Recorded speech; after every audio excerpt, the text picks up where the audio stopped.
And I think this is another thing that a lot of Western companies got wrong. You really have to create a family feel. The Chinese staff really would like to belong somewhere. If I go back to China tomorrow, a few days later, I will probably find myself in a dinner with a lot of my ex-Adidas colleagues. Everybody is now in different companies, but there is still, at the time, we had such a strong corporate culture that even that culture still lasts today. Welcome to my podcast, Aldo. Thanks for being here with us and to have a chat about your book, your experiences in China, and to share your golden nuggets with our listeners. And before we start, Aldo, could you please give a brief introduction about yourself for our listeners? Sure, May. Good morning. Thank you very much to have me on your podcast. I very much enjoy doing these things, especially when it comes to talking about the book. So great to be here. I am a Dutchman, but I spent more time abroad than I lived in the Netherlands. When I graduated in 91, I left in 92 for China, and I spent the 30 years after that abroad. And actually, since end of 2020, I am back in the Netherlands running my own consultancy firm. My time in China was very broad. I've worked for companies like Adidas and Lacoste as CEO and COO, but I've also worked for Chinese companies, Fosun and Anta. So I have a very balanced understanding of what it takes to be successful in China for foreign but also for Chinese businesses. I'm also a member of the 𝗘𝗽𝗀𝐶𝗱𝗲, the Dutch China Association. And as I said, I wrote a book, as you mentioned. I wrote a book called Dragon Tactics: How Chinese Entrepreneurs Thrive in Uncertainty. To be clear, I did not write this book by myself on my own. I wrote this together with a dear friend, Sandrine Zerbib, who, like me, spent a long time in China, is now also back in Europe and works for a company called 𝗘𝗀𝗀cie. So it's a co-written book, part covering our experiences in China and part doing a lot of research about what it takes to be successful in China. So I am what they call a Lao Zhongguo Tong. As we said in the intro, I may be more Chinese than you are, and you may be more Dutch than I am. But here I am, a Dutchman back in my own country, and trying to continue to build bridges between China and the Netherlands, for which also why I joined the board of the 𝗘𝗀𝗀𝐶𝗱𝗲. First of all, I really want to thank you for writing Dragon Tactics and with Sandrine. And it's such a brilliant book and really well written. And all of the tactics and all of the things you explained resonate so much with my own experiences of working between different countries and supporting the collaboration between Netherlands and China. So I really loved reading your book. Thank you very much for that. I would like to ask some questions and to explore the book together with you. I think our listeners can get really a lot of advice and tips for doing business in China during this process. Before I start that, I would like to ask you about your co-writing journey with Sandrine. And because you worked together at Adidas Greater China, you were colleagues, how it all started? Yes, we were co-workers. In fact, Sandrine hired me. That is how our relationship started. I had actually come to China very early. I moved to China in 1992, as I said earlier. I graduated in 91. It was difficult to find a job, so I decided to go to Hong Kong and look for a job there. Quickly after Hong Kong, I ended up in Beijing, starting an advertising agency. And then I very early on learned that things in China had to be done differently. Clients that were really willing to compromise a lot of their international strategy to find success in China, they would become successful. The ones that really stayed stubborn to this is how we do it elsewhere, this is also how we're going to do it in China, many of these failed. So very early on, the seed was planted that I wanted to tell the world how to do business in China. Fast forward very far, 2003. I had met Sandrine. Sandrine was the CEO at Adidas Greater China, and she had just signed a contract with the Beijing Olympics to become the 2008 Games sportswear partner. And she looked for somebody who could really improve her marketing. I had done very interesting work for which I was voted Asia Pacific Marketeer of the Year. She loved that work. She invited me, and she ended up hiring me first as Director of Marketing. And then 2 years later, she made me COO of the Adidas Greater China business. So she was CEO, I was COO. We grew the business from very small to very large. And then we went our separate ways. But over the years, we stayed in contact. For a while, we worked together again at Lacoste. And one day in 2019, we were having lunch, and we had just read that 𝗘𝗶𝘀cie, the large French retail company, they had almost out of the blue sold themselves to Suning. And they said they could no longer operate profitably in China. And that was very strange because 𝗘𝗶𝘀cie had been there for 20 years, very early in China, very successful, very profitable. And all of a sudden, they said, we can no longer compete. And this astonished us both. Sandrine, of course, being French, so she knew 𝗘𝗶𝘀cie quite well.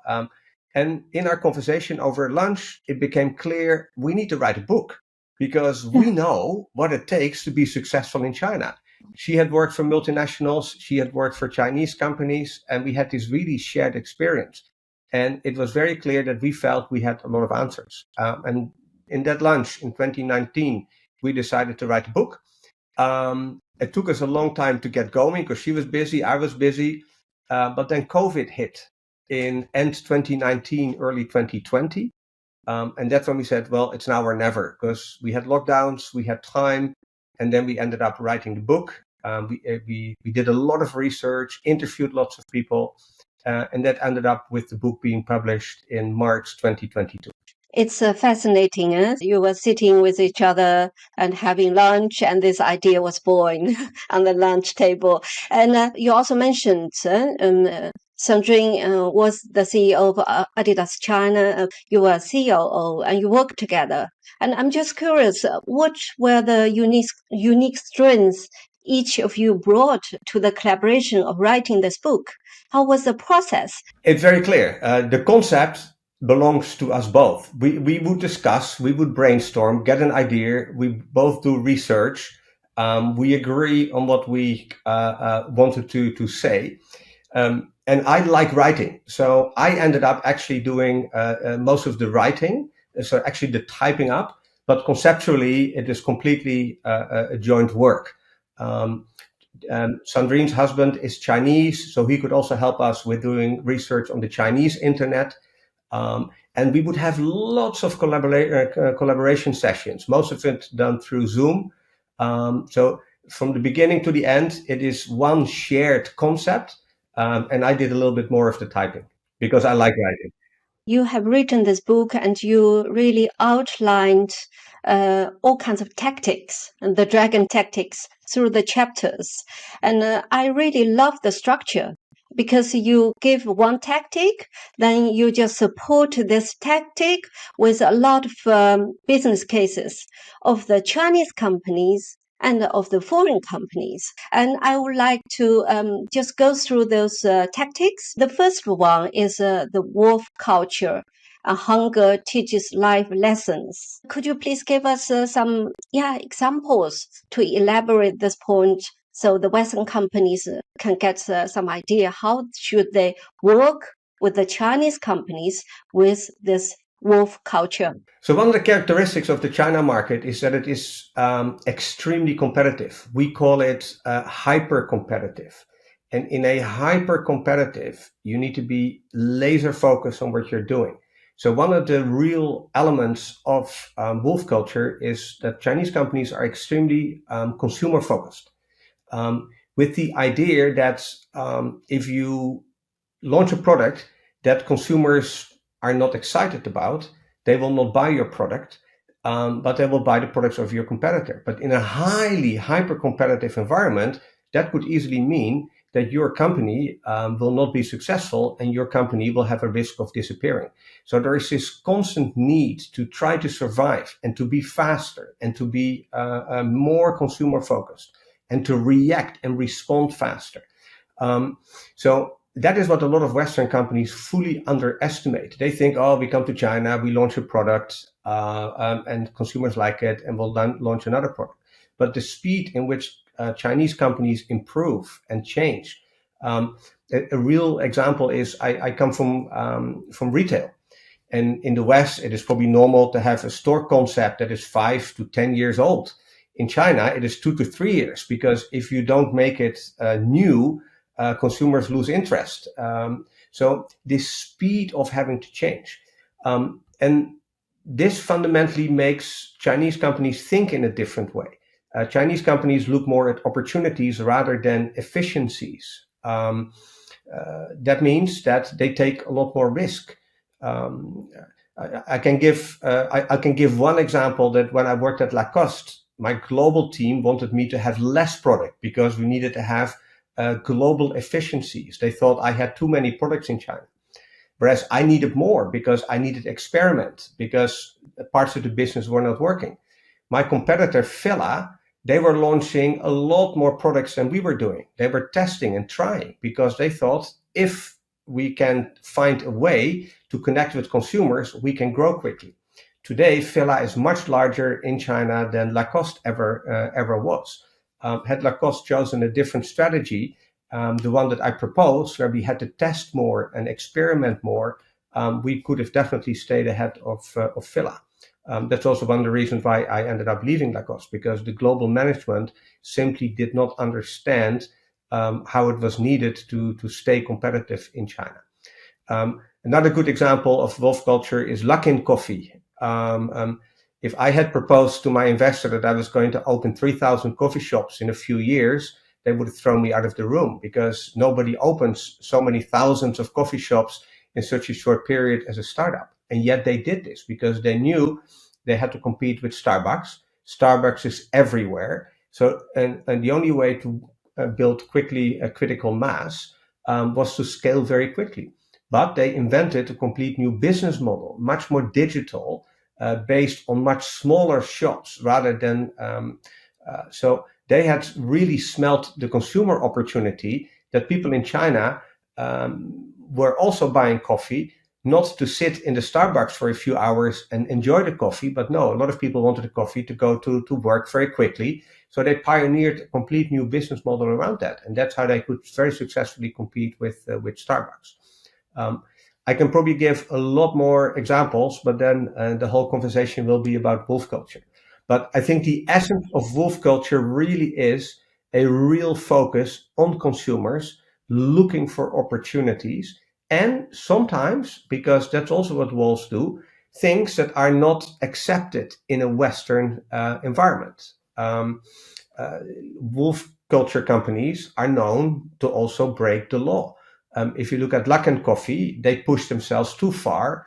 They ended up cooking their books. And there are lots of other examples as well. They're all this drive to stay ahead of the competition also leads to unwanted behavior.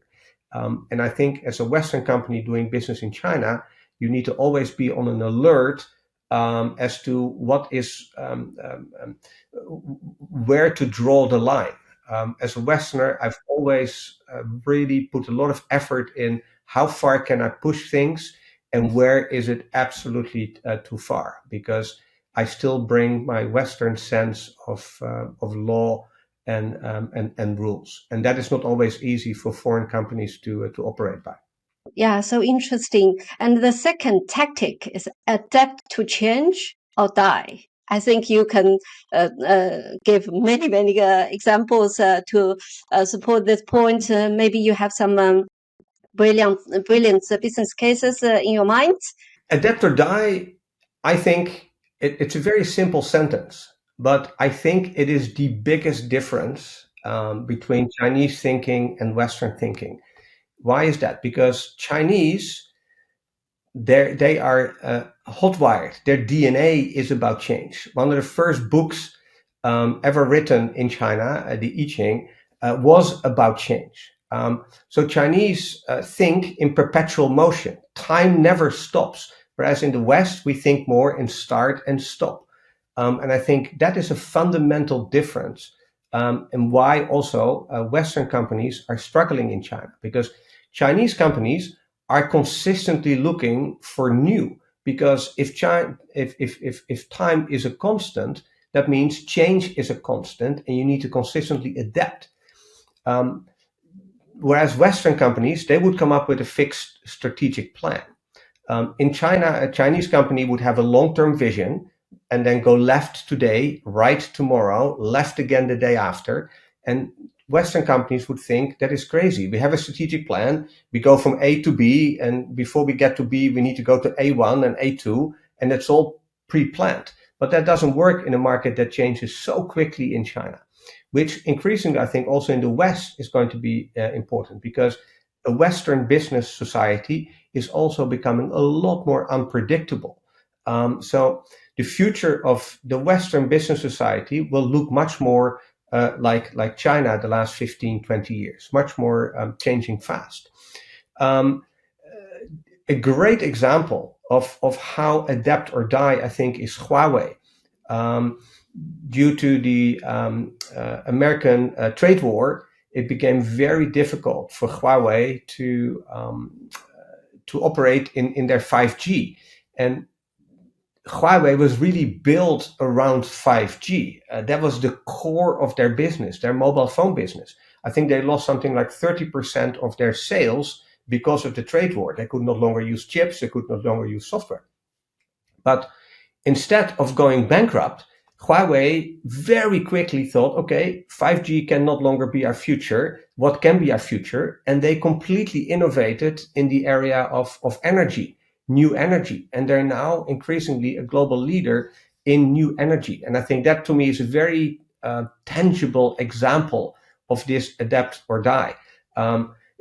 For me, there are many, many, many others as well that companies that completely consistently reinvent themselves, update themselves, modernize themselves, much more than Western companies are able to do. My niece, she works for Xiaomi. Mm-hmm. Xiaomi electric vehicle. It's something totally Yeah, new because yeah. she worked for NIO and then now she moved to Xiaomi because Xiaomi launched the first electric vehicle. If you hear her experience of working with this team, of the leadership team of Xiaomi, to put their feet into this new sector, new area, the drive they have, how they work to make it successful. It's really so interesting, and how those companies continuously go to discover new area where they can use the strengths to fund new business and to fund new opportunities. It's unbelievable.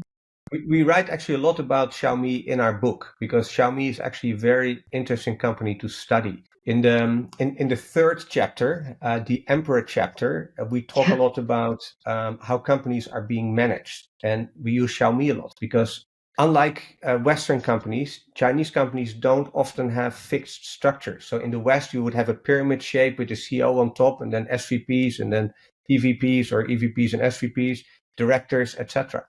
A lot of Chinese companies are much more built like ecosystems. Xiaomi, when they had 15,000 staff, they only had 3 layers. They had Lei Jun, the boss, then they had 6 other co-founders, and then everybody else.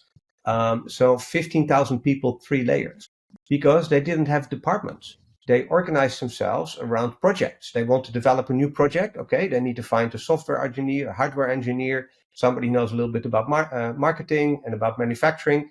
They put a project team together. They develop a product, which very often involves a lot of consumers because they test early.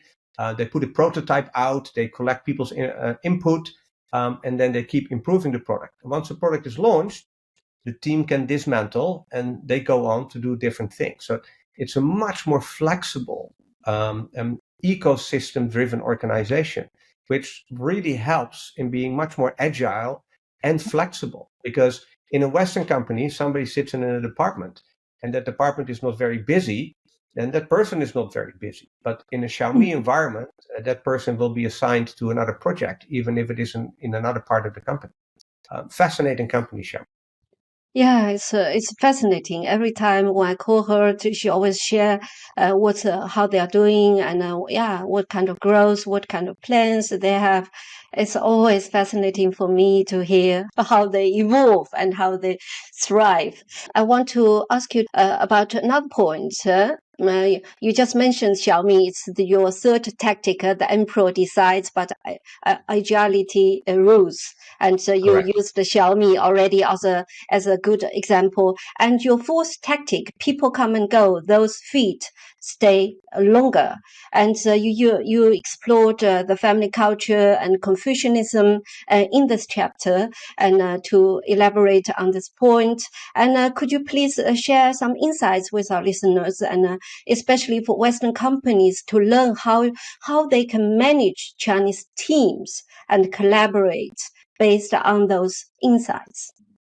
I think one of the most fundamental differences also for Western companies is the way to look at entrepreneurial opportunities. In wolf culture, you're constantly looking for opportunities because if it is hyper competitive, you have to find new opportunities. In the West, for all the CEOs that I've ever worked for or worked with as a consultant, you propose, you say, oh, we need to become more entrepreneurial. And they would always agree, yes, we need to become more entrepreneurial. But then when you actually make entrepreneurial proposals, they say, yeah, well, maybe not such a good idea. It's not our global strategy. Whereas Chinese leaders are consistently looking for people that can bring entrepreneurial opportunities. And they're much more flexible because if you have a fixed strategy and say, this is the core of my company, and we're not going to be a little bit to the left and a little bit to the right, then if somebody brings an idea that is a little bit to the left, you say no. But in an environment that is much more hyper-competitive, moves faster, is more unpredictable, you have to become more flexible as a company, and you have to start evaluating other types of opportunities as well. This is where entrepreneurial thinking staff come in, people that have new ideas. So I think that is one of the things that in an increasingly unpredictable world, Western leaders also will need to look at. If you look at the last 10, 15 years, the Western world was the Western business world was relatively stable. We have outsourced a lot to China, therefore costs in Europe and the US went down, wealth went up, and business had a good growth path. But if you look at the next 10, 15 years, it will be very different. AI will be extremely disruptive. Climate change will be extremely disruptive. We've had the disruption of COVID that are still working its way through the system. We need to be more socially adept, and businesses need to become more socially responsive, etc., etc. So the challenges, the complexities of a lot of businesses will go much higher. Therefore, they need to become more agile. They need to be faster and react more to market opportunities, especially in the area of artificial intelligence. So you need more entrepreneurial thinking staff on your teams that can help your company move faster. And I think that's a real important learning for a lot of Western companies, where they can look at Chinese companies, how they do. About this point, you have been working with all kinds of companies, American companies, German companies, and Chinese companies. You collaborated with international teams. And if we look at this point, so human resources, the people, the team plays such an important role for the success of companies. And I think most of the time, this is also something which a lot of Western companies struggle. How can they manage the Chinese teams and really well? How they can keep the talents? And if you look at the challenges of the Western companies as a as someone has such extensive leadership role, what kind of practical tips you can give to Western companies to keep their talent and to stimulate those people to contribute and to help the companies thrive? I think you use the right word, contribute. I think in an environment like of China, and of course things are changing a bit because the market is getting more difficult, but over the last 10, 15 years, it was critical that you gave an opportunity to talent to develop themselves very quickly. With a wolf mindset, you consistently need to score your next prize because otherwise you go hungry. And that same mindset was for a lot of young talents as well. So we spent a lot of time, also in my Adidas days already, in making sure that people can develop very quickly. We had to create opportunities. And I think this is another thing that a lot of Western companies got wrong. You really have to create a family feel. The Chinese staff really would like to belong somewhere.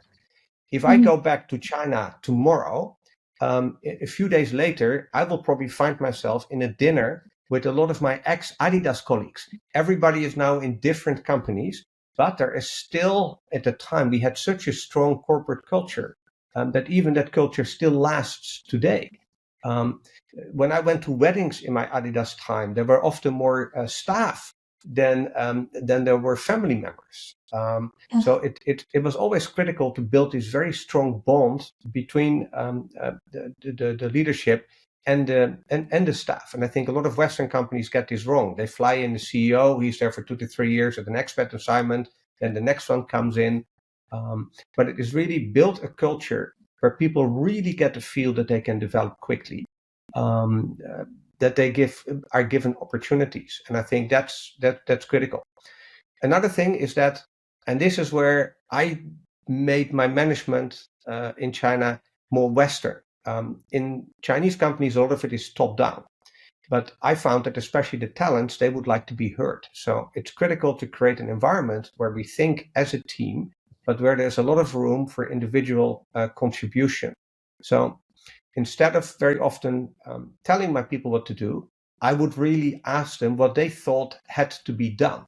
And in the beginning, they were uncomfortable with that because they expect the boss to tell them what to do. They don't expect the boss to ask them what they think needs to be done. But they're all very intelligent people. So once they get the hang of that, they actually see that they're being rewarded because their thinking is being taken into account. And ultimately, I would make them also responsible for executing their own thinking. So it gives them an opportunity to prove that their thinking is correct. So build a relationship where you give them a lot of freedom within boundaries, where you give them a lot of freedom to bring ideas and to execute those ideas and actually help them make those ideas a success. That has, over my career, always been my golden formula.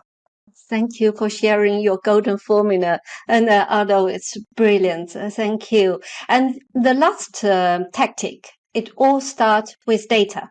Please, give our listeners some idea about this tactic.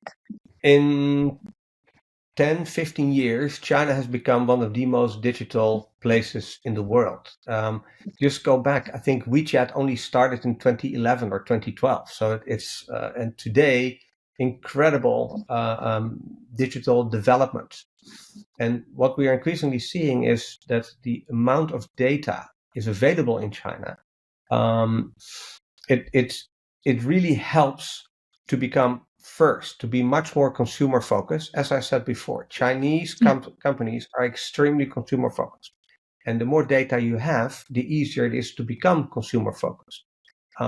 But the next step is to start building complete new business models. And if you see what the Shein is achieving globally, or what Pinduoduo or Temu now is achieving globally, you start seeing real new business models arising that are all based on data. So Chinese companies, for as long as I've been in China, have always had a real strong focus on data models. The amount of data through the ecosystems that they belong to is incredibly diverse. That will also lead to interest in artificial intelligence. And of course, it will now be slowed down a bit due to the restrictions on chips. but I'm convinced that a lot of companies will find their ways around it. So you will start seeing a lot more digital business models pioneered in China, for which I think 𝗘𝗽𝗀 is a very interesting example to look at. I would expect a lot more like this to be developed over the coming years. Yeah, certainly. That I think we can expect a lot of Chinese companies with their digital models, digital business models expanding in the foreign countries as well in the coming years. Aldo, thank you so much for sharing those business cases and examples, and to elaborate on those tactics. So if our listeners are interested in those how to use those tactics, and interested to learn from the business cases, please go to grab the book from Aldo. People can buy it from Amazon, right? It is available on Amazon. There's also a French version available in France, and you can also get it in selected bookstores in the Netherlands. And you can get it also at our publisher called bizpublishers.com.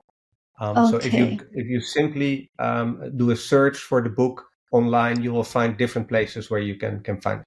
And you also have a website, dedicated website about this book, right? The Dragon Correct. Tactics. DragonTactics.com.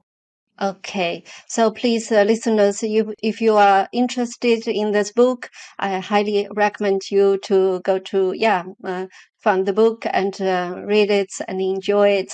And Aldo, I want to together with you, I want to reflect on your journey in China. If you look at back at your 30 years in foreign countries, but more than 20 years in China. What are the moments or experiences that really stand out the most in shaping your understanding of the country?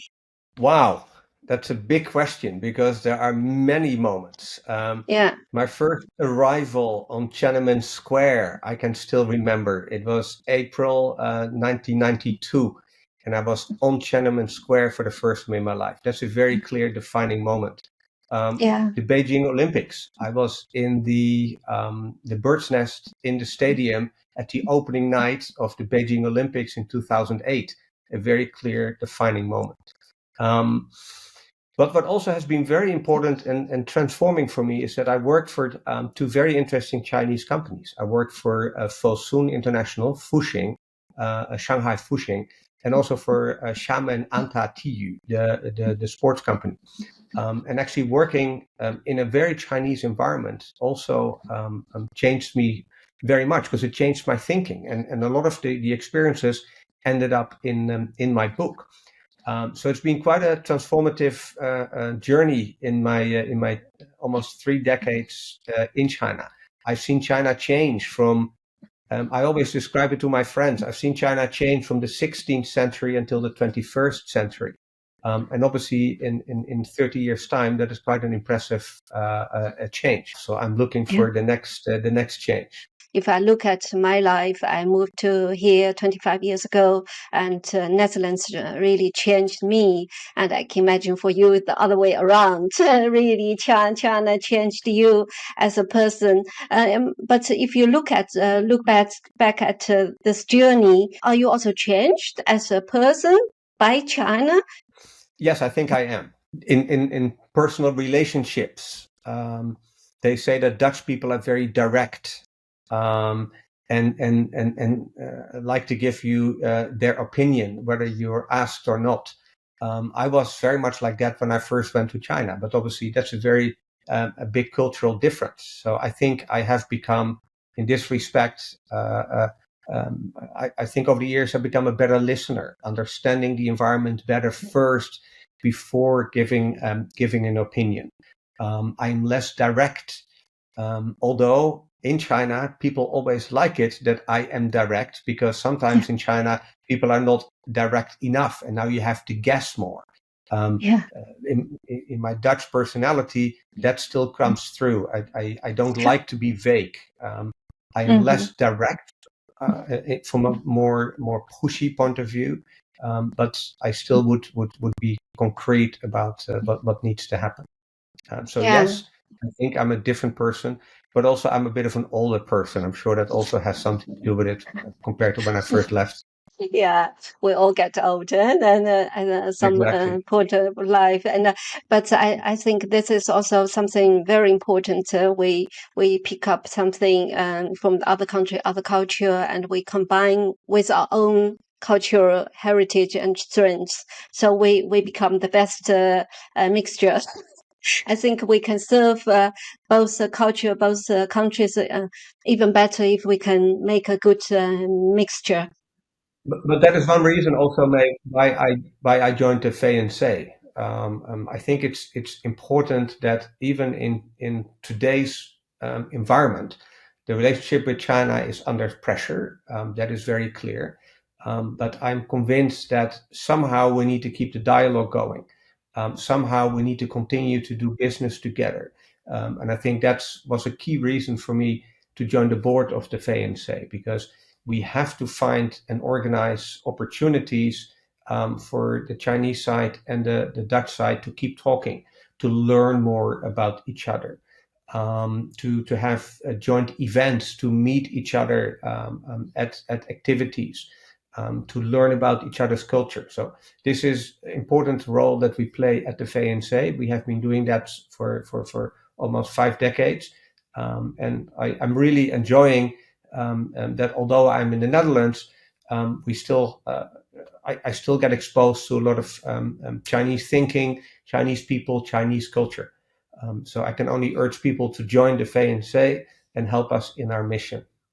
Yeah, thank you so much, Aldo. This is for our listeners. This is actually a series about the 𝗘𝗀𝒄𝗱𝒃 members. So you are my third guest from 𝗘𝗀𝒄𝒃, because all of you joined 𝗘𝗀𝒄𝒃 to create more dialogue between the countries and between the people and between the businesses. I think this is something we can feel your passion, and you have experiences from both cultures and both countries, and you are very active at 𝗘𝗀𝒄𝒃, and thank you very much for doing this work, and because it benefits my country and your country, and it's so important. Aldo, I want to conclude this podcast with a question. Normally, I ask my guests to give advice about how to be successful in China. But in the first chapter of your book, you started with a very intriguing questions. Why in China some fail and others succeed?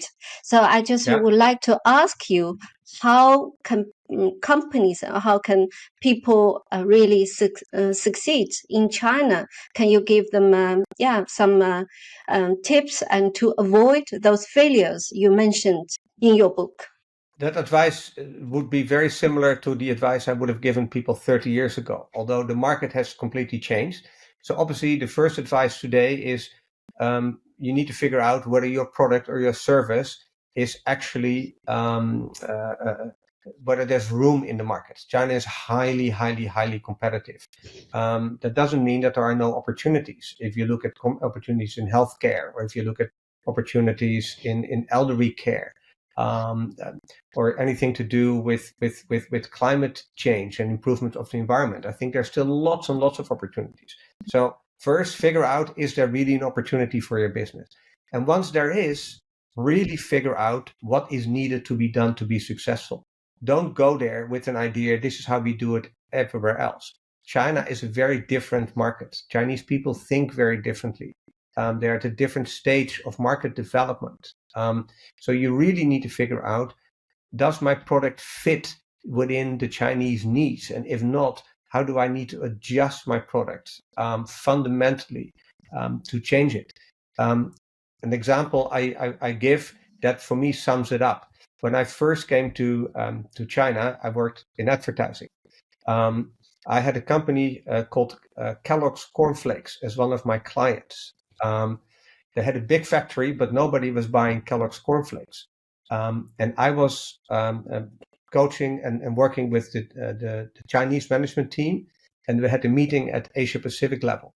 And I was told by the China team that I could not propose to the Asia Pacific team that they should forget about trying to sell cornflakes, but that they need to figure out what Chinese people eat for breakfast, because the Asia Pacific management would not want to listen to that, which I thought was one of the most bizarre things, because Kellogg's thought they could teach the Chinese to learn to eat Kellogg's cornflakes.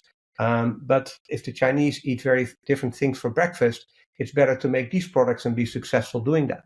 Today, Kellogg's cornflakes is still very small in China, and we're now almost 30 years later. So had they started making premium fried breadsticks, or it had to come up with a powder form of congee or whatever you can think of, I'm sure Kellogg's cornflakes would have been a lot more successful.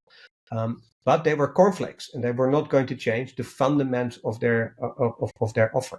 So, long story short, if there is no opportunity for your product, don't go to China.